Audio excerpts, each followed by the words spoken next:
Deci, bună ziua și Hristos a înviat. V-am invitat astăzi pentru această conferință de presă, în primul rând pentru a vorbi despre semifinala Cupei Moldovei, care a avut loc, după cum bine știți, pe 7 mai. O să încep cu prezentarea colegilor mei, Dănuț Oprea, pe care bine îl cunoașteți, antrenorul principal, și noul manager general al clubului. Este vorba de Sandu Grecu, pe care îl cunoașteți puțin din alt aspect. Și o să începem de la ce vreau să dau cuvântul lui Sandu. Da, în primul rând, Hristos a înviat și vă mulțumesc că ați acceptat invitația noastră. Ne-am gândit și noi că astăzi, pentru că e sărbătoare, și voi lucrați toți, pentru că am fost și eu ziarist și în suflet încă sunt și poate vom fi colegi pe viitor. Mulțumesc că ați acceptat invitația. Vom discuta astăzi mai în special despre semifinala Cupei Moldovei. După cum bine știți, revelația acestui sezon, echipa Veris Chișinău s-a calificat în final, în premieră pentru fotbalul mondial. Este o performanță care n-a mai realizat-o nicio echipă până acum. Și cu această ocazie, eu fiind de doar 2 zile la club, vreau să felicit echipa Veris. O mare merit în această calificare, în această mare performanță o are, în primul rând, antrenorul principal, domnul Dănuț Oprea, un antrenor cu un viitor uriaș, părerea mea. Veți mai auzi cu siguranță, va ajunge, sunt sigur, la echipe mari, poate chiar din lume. Acum noi suntem mândri că el este alături de noi și această performanță se datorează, repet încă o dată, în mare parte dânsului. Al doilea aspect, faptul că am fost provocați în repetate rânduri, criticați nefondat de reprezentanții clubului Milsami Orhei. Aici se vor expune și colegii mei astăzi. Eu zic că a fost o provocare. De ce? Pentru că ceea ce s-a spus în presă nu corespunde adevărului. Mă refer la faptul că cei de la Milsami au zis că nu li s-a oferit terenul de joc, ceea ce nu este adevărat. Noi nu am primit nicio scrisoare, nimic oficial de la Milsami ca să le oferim terenul de joc, terenul nostru pe care noi eram gazdă la semifinala Cupei Moldovei. Deci n-a fost nimic oficial din partea lor. Ce s-a scris, s-a publicat, n-a fost adevărat. Eu înțeleg că presa a publicat declarațiile celor de la Milsami, însă noi n-am primit nimic oficial de la ei. Dacă am fi primit, cu siguranță, fiți sigur de am fi oferit cele 3 antrenamente sau puteau dorit ei pentru semifinala Cupei Moldovei. O să vorbesc eu mai puțin astăzi pentru că sunt nou la club. Pe viitor însă sunt sigur că vom avea o colaborare fructuoasă, mă puteți aborda oricând. Vă voi răspunde la toate întrebările, cele care sunt legate de club și activitatea echipei FC Veris. Acum, domnul Dănuț Oprea are și dânsul multe să vă spună.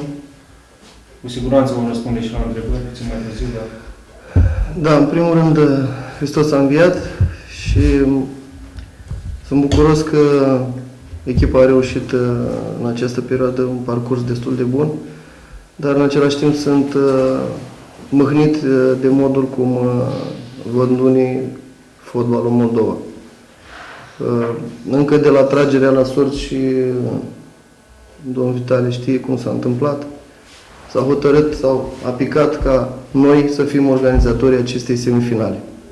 Vreau să aduc aminte faptul că Clubul Veris nu a greșit cu nimic și nu a fost lipsit niciun moment de fair play vis-a-vis de competitoarea de întrecere, cum a fost Clubul Milsami în acest caz.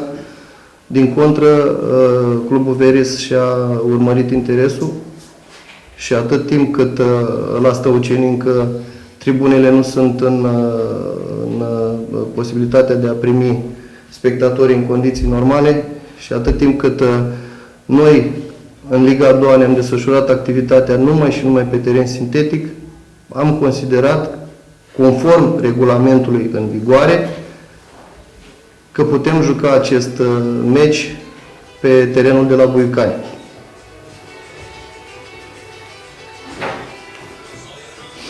De ce a fost lipsit Clubul Veris de fair play? Eu asta nu pot să înțeleg, pentru că din momentul tragerii la sorți, în momentul când s-a stabilit că noi vom fi organizatori, au început niște presiuni foarte mari, atât asupra noastră, în presă și nu numai, atât asupra celor din federație, niște acuzații care, după părerea mea, nu și-au niciun fel de fundament.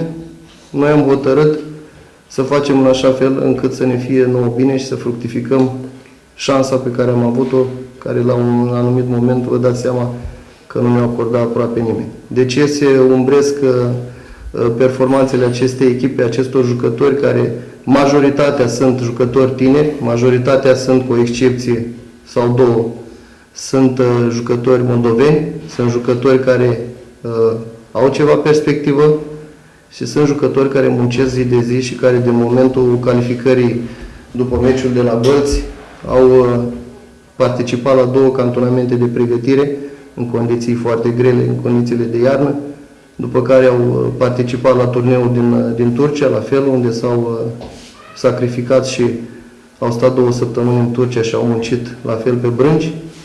De ce acești copii să nu merite laude? De ce acești copii să nu se bucure de performanța pe care până în acest moment au obținut? Spun asta pentru că eu stau zilnic cu ei, știu cât de mult își doresc, știu cât de mult muncesc și nu-mi convine situația asta în care suntem puși pentru orice victorie care o obținem, pentru orice calificare, tot timpul există câte un semn de întrebare. Unde sunt și de ce sunt aceste semne de întrebare? Se pare că această echipă Veris a încurcat socotelele multora. Se pare că cei care plimbă punctele prin campionat și cupă sunt puși acum în situația de a rămâne cu săculețul gol.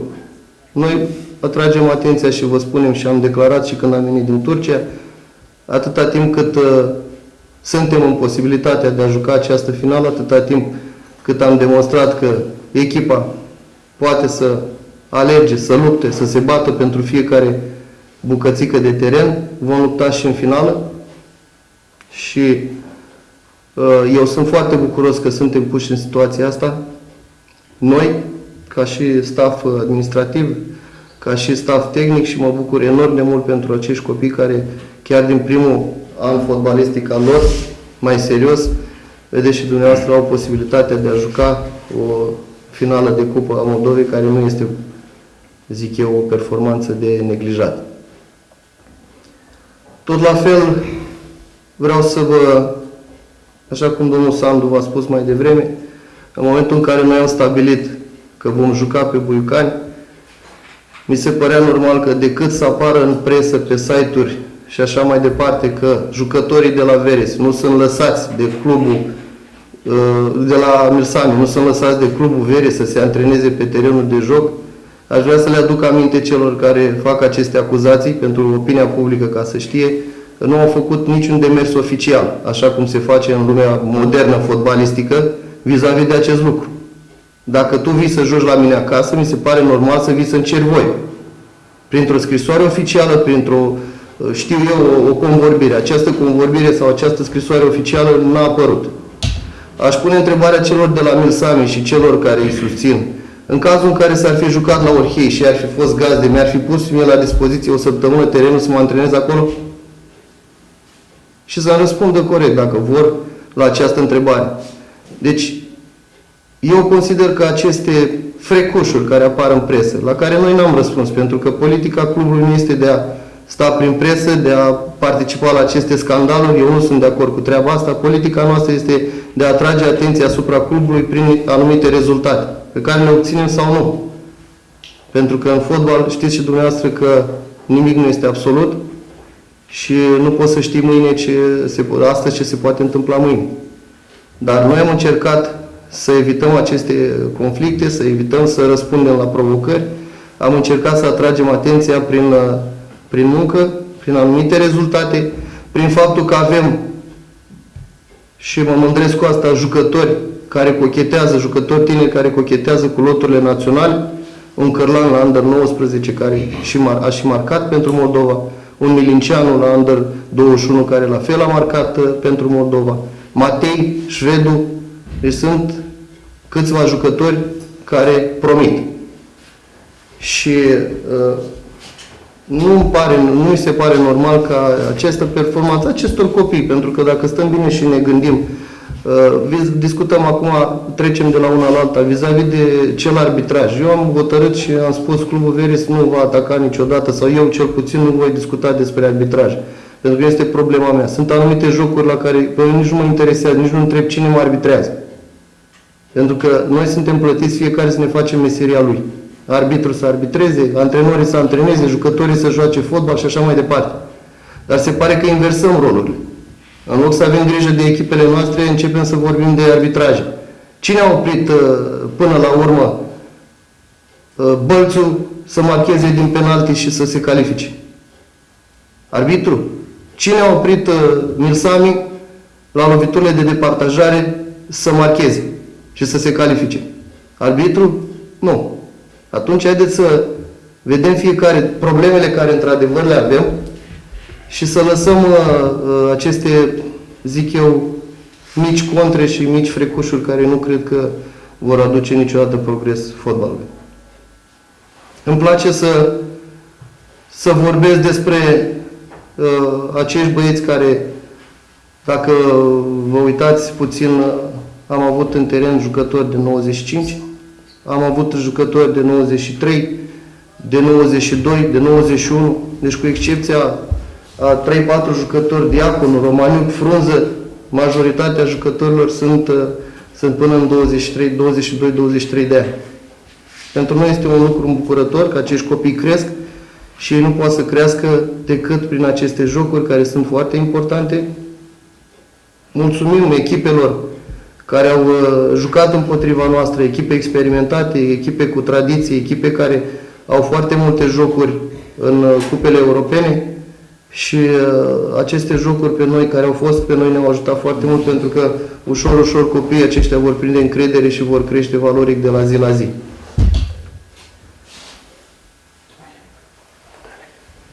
Despre acest parcurs în cupă,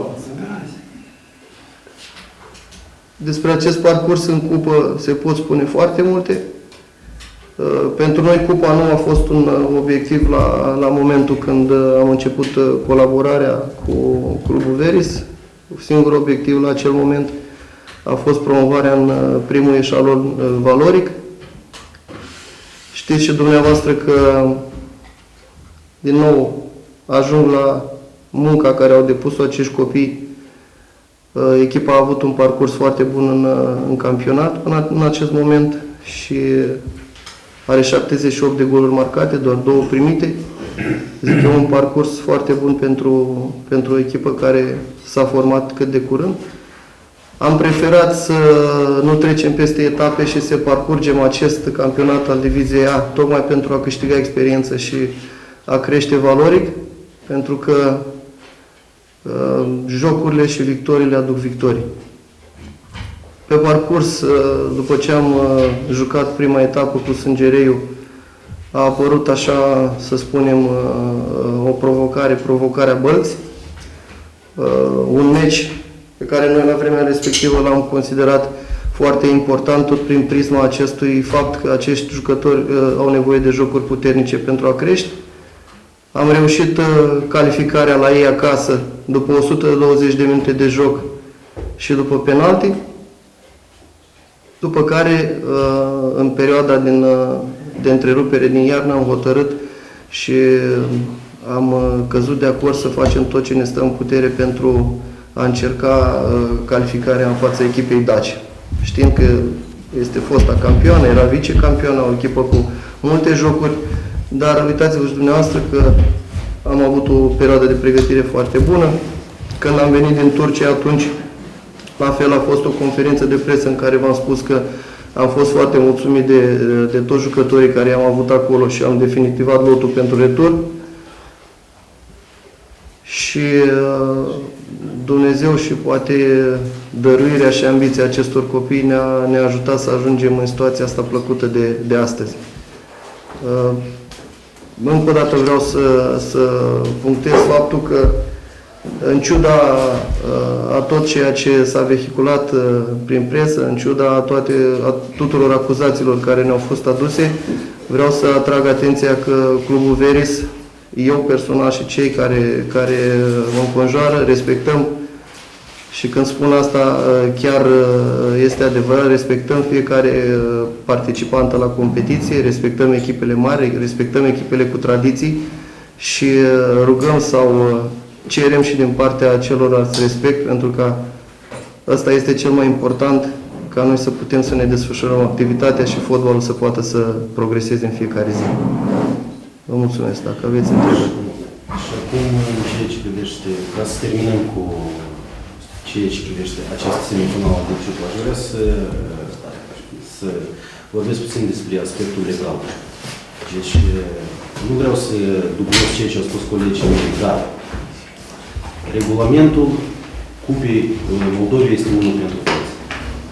Afirm cu toată seriozitatea că noi nu am încălcat nicio virgulă din acel regulament, nici în ceea ce privește meciul disputat pe stadionul de la Buiucani, nici în ceea ce privește antrenamentele pentru Milsami. A mai apărut o chestie pe mass media referitor la posibilitatea clubului advers de a filma cu 5 camere de la vedere acest meci. Și eu nu am primit nicio scrisoare oficială de la ei cu asemenea rugăminte. Respectiv, nu văd de ce ar fi trebuit să-l pun la dispoziție. În cazul în care se adresau la noi, nu era nicio problemă. Filmau și cu 10 camere. Noi nu avem ce să ascundem. Noi ne-am jucat șansa în teren. Asta este ce am să spun. Da, și ca să închei tot la tema asta și să două cuvinte am spus, doar Veris a atacat, Milsami a atacat clubul Veris, a atacat federația, suporterii, conducerea clubului, toată lumea împreună. Eu vreau să, pur și simplu, am o simplă întrebare. De ce nu au atacat anul trecut echipa Rapid, federația, când au luat cupa? Ne amintim că un gol perfect valabil marcat de Rapid le-a fost anulat. În consecință, Rapid a arătat o performanță istorică unică pentru acest club frumos, n-a jucat în cupele europene, tot după o greșeală de arbitraj. Noi însă, la meciul de semifinale, eu cred că am văzut meciul, nu au fost erori decisive de arbitraj care să influențeze într-un fel sau altul jocul. Și toate comentariile astea că echipa Veris ar fi echipa Federației, dacă eram echipa Federației, jucam astăzi cu Șerif în finala cupei, eram calificați deja în cupele europene. Așa însă ați văzut. Noi jucăm un meci foarte important cu FC Tiraspol, care eu nu cred că există un club în lume care ar ajunge în finala Cupei Moldovei și ar renunța la trofeu. Cam asta. Da, o întrebare pentru denunțătoare despre semifinala Cherasa, am discutat cu domnul Stoica și mi-a zis că arbitrii au furat victoria, că sunt niște hoți care au oferit această șansă să jucați în final. Am spus, nu vreau să comentez afirmațiile colegilor mei, dar atâta timp cât cele două echipe au ajuns la loviturile de departajare, atunci ce a mai furat arbitru? Ce a făcut arbitru ca jucătorii Milsami să nu marcheze? Jucători de valoare, jucători care nu le contestă nimeni valoarea, jucători care au calități extraordinare, din punctul meu de vedere. Ce a făcut arbitru de nu au marcat? Nu? Să spunem. Prin absurd. Am ajuns în situația penalturilor. S-a discutat și despre cartonașul roșu. Cartonașul roșu, din punctul meu de vedere, perfect valabil. Au început agresiv, au început pentru că și înainte de partidă numai zvonuri vom face, vom drege, copiii ăștia au fost loviți din primul minut și eu consider că au fost două galbene meritate. Dar, v-am spus, asta este un alt punct de vedere, nu vreau să comentez arbitrajul. Am vrut doar să răspundem unor,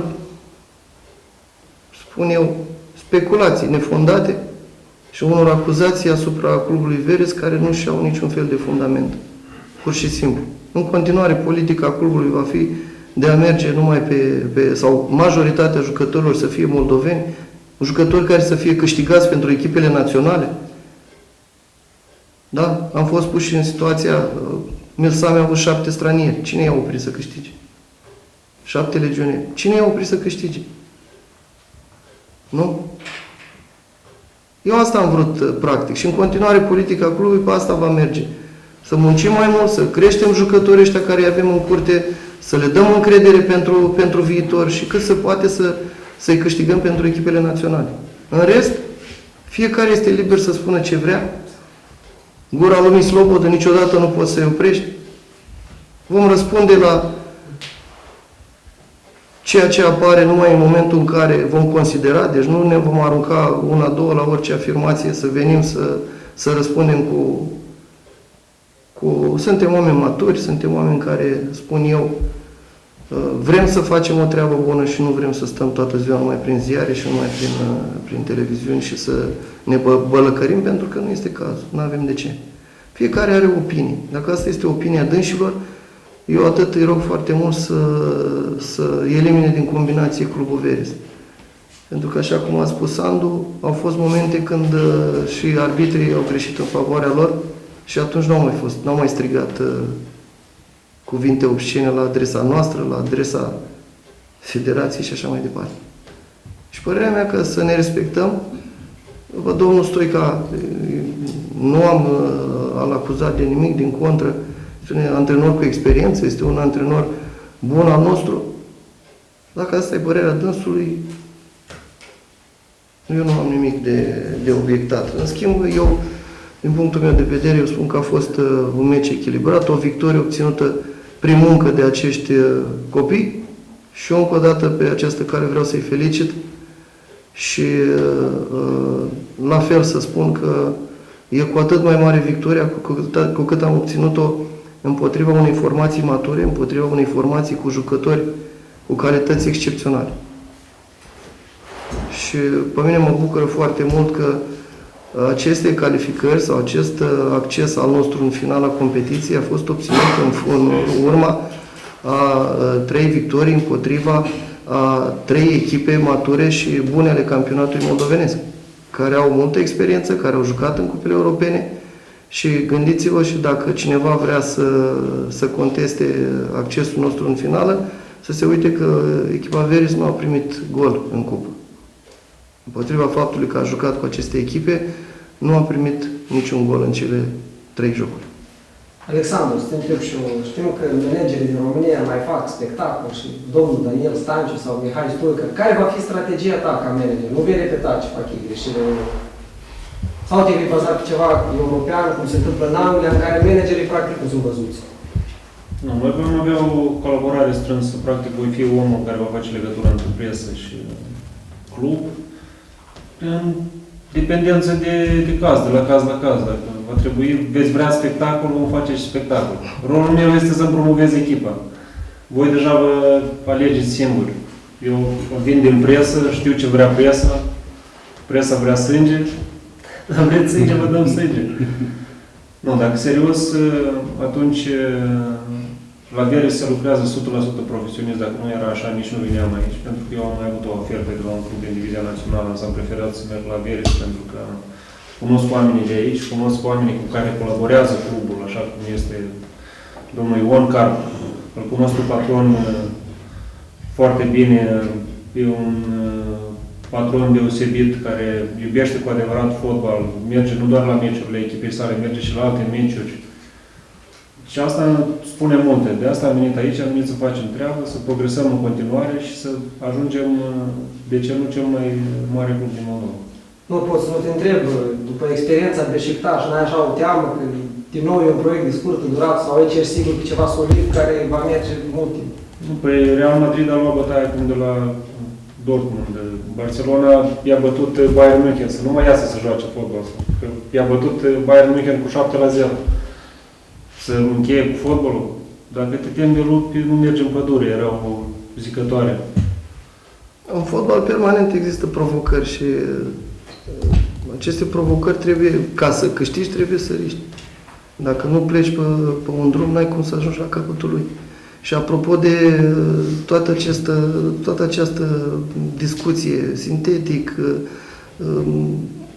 aduceți-vă aminte, primul meci Bayern München-Barcelona, Bayern München au dat terenul până când Messi nu se vedea din apă. Tocmai ca să împiedice echipa spaniolă să paseze, să-și facă acel joc de pase. Care a fost problema? Nu a fost niciun fel de problemă. Noi am venit din Turcia, da? Am venit după terenul de iarbă, după ce am învins în ultimul meci Saligorsk cu o echipă, știți și dumneavoastră prea bine, se bate permanent bate Borisov la titlu, da? Am venit acasă și am venit pe sintetic și ne-a bătut Dacia 2. Ne-ați văzut ieșind în presă, plângând? Nu. Ne-am reorientat, ne-am recalculat, ne-am făcut socotelele din nou, ne-am dat seama unde am greșit sau ce am făcut rău sau faptul că am venit prea târziu din Turcia și din mers am reglat lucrurile. Astea sunt regulile. Ăsta este campionatul nostru. Și astea sunt regulamente pe care noi le respectăm cu strictețe. Și punct. Păi și nu doar în campionatul nostru și în Cupa Moldovei se joacă pe teren artificial. Dacă vă amintiți bine, chiar evoluția Daciei și Iskrei Stalin în Suedia au fost pe terenuri cu acoperire artificială. Preliminariile multe, adică nu multe, o bună parte din țări, preliminariile campionatului mondial sau european tot le joacă pe teren artificial. Și nu este nicio problemă. Sunt terenuri primite de UEFA, de FIFA și atunci e ok. Stadionul de la Buiucani este respectiv și el. Este certificat și aprobat de Federația Moldovenească de Fotbal. Deci, care e problema? Mersana a jucat meciul de campionat și stadionul. Chiar anul ăsta a jucat cu FC Costuleni, a jucat meci acolo, a bătut Costuleni. Noi cu Dacia la fel am jucat sferturile pe deci același stadion. Asta este. Nu, aici a fost pur și simplu o presiune alimentată artificial. Și absolut nefondat. Nu și-a avut niciun fel de fundament. În fine, noi am trecut peste aceste probleme. Da, o întrebare despre divizia națională. Nu știu dacă sunteți deja campioni matematică în divizia, nu știu. Da. Matematic, da. Veți juca în sezonul viitor în divizia națională, sunteți gata de licențiere? Licențierea, din câte știu... Deci, eu, în privința licențierii, vreau să spun că noi am depus deja actele pentru a obține nu licență națională, dar licență UEFA. Deci toate actele în integritate, în acel volum care l-a cerut UEFA, sunt depuse și sunt expediate la sediul UEFA. Eu nu văd probleme care ar putea să apară în situația în care depui actele pentru a obține licență UEFA, să mai apară careva probleme pentru a obține licență națională. Este absurd. Deci sunteți gata de jucat absolut. Da? Și unde veți juca? Această întrebare rămâne deschisă. Noi avem mai multe variante. La timpul respectiv veți afla și acesta. De exemplu, aici la Stăuceni sau... Aici la Stăuceni nu corespund, dacă vedeți, tribunile. Noi o să vedem, o să facem un calcul, dacă o să mergem pe ideea să construim aici tribune pentru cât se cere conform regulamentului cel puțin 1000 de locuri, atunci există probabilitatea că vom primi meciul aici. În caz contrar, vom găsi un alt teren care este acceptat de federație și certificat, respectiv, pentru meciurile de divizie națională. Nu văd probleme aici. Și cum crezi, dacă spun așa, real, ce loc puteți să ocupați în divizia națională? Sau dacă o să bateți pentru locurile de cupii europene? Normal că ne dorim foarte mult de la această echipă, dar deocamdată vorbim de momentul actual. Deocamdată mai avem 6 meciuri în campionat. În vară vor mai veni jucători, vor mai pleca unii jucători. Nu putem spune de astăzi ceea ce vom face pe viitor, dar obiectivul nostru este ca echipa să se bată pentru locurile fruntașe. Vor fi și schimbări mari și în lotul echipei. Vor fi schimbări, vor mai veni jucători, pentru că în momentul în care am preluat echipa în perioada de iarnă, deci după 5 luni de lucru, au mai plecat 8 jucători, au venit alții 10. Acum, la fel, cei care au arătat că pot face pasul pe mai departe vor rămâne, ceilalți la fel vor pleca, vor veni alții, deci permanent este o selecție permanentă pentru obiectivele pe care ne le-am propus. Sperăm că deja avem o viziune asupra celor care într-adevăr și-au făcut datoria și celor care considerăm noi că nu vor putea face pasul mai sus și în perioada imediat următoare, în funcție de ceea ce se va întâmpla în finală, trebuie să pregătim programul pentru viitor și strategia noastră de transfer. Dar momentan, cu ce avem, trebuie să mai aducem 4-5 jucători de mare valoare. Vor fi surprize? Să sperăm că vor fi surprinse. Aici depinde totul v-am spus, de meciul din finala cupei, pentru că creăm aici o echipă omogenă, o echipă care în întrecerea din campionat și chiar cupă, pentru că noi cu toți am reușit să creăm un grup, cum s-ar spune, să aduni jucătorii și să-i faci să gândească și inima lor să bată în același timp. Sau pentru Sandu sau pentru domnul Grosu, ce buget mai are echipa de cheltuielile sunt mult mai mari? Nu, și aici tot eu am să răspund, pentru că Sandu e venit. Bugetul v-am spus și v-am dat răspunsul acum 2 minute. Bugetul va fi în funcție de rezultatul din finala cupei. Pentru că știți și dumneavoastră, totul depinde de una când joci în cupele europene, una când joci pentru locul 1-10, una când joci pentru locul 1-3.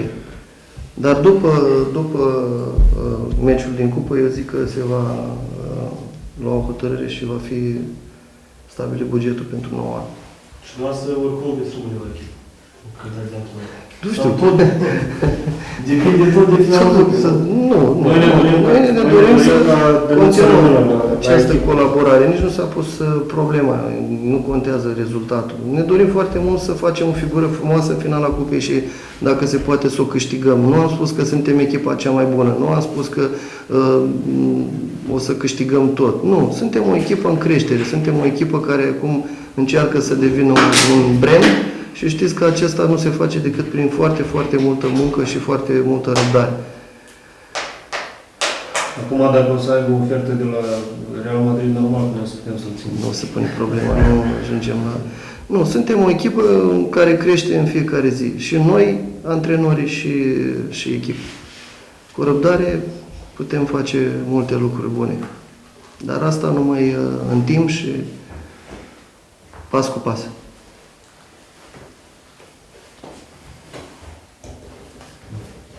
Mai aveți ceva? Hai să